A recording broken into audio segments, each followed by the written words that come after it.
So the Elite system is a 4-channel remote control system, useful for switching garden lighting, garage and roller shutter door motors, gate motors, and much more. So the Elite receiver has a timed output feature. This is useful for when your receiver is wired up to something, and you want to delay the switching of that something by a specific period of time upon your remote control being switched.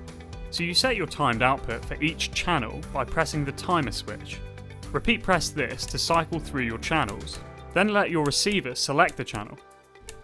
Then, using your timer switch as well as the LED graph, select your desired time delay. There is actually a timer table at the bottom of the PCB for the LED graph. So LED 1 is for half a second, LED 2 for 5 seconds, 3 for 10 seconds, 4 for 30 seconds, 5 for 1 minute, 6 for 10 minutes, 7 for 30 minutes, 8 for 1 hour, and no LEDs selected for no delay. So I'll select LED 2, so 5 seconds, let your receiver drop out of timer mode, and that's it. So now when I operate channel 1 with my transmitter, as you can see, channel 1 on my receiver will operate, delaying for a total of 5 seconds.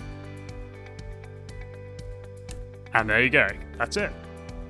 For a brief overview of how to pair transmitters to your Elite receiver, and also how to erase transmitter pairings, click on the Elite Erase and Pair video.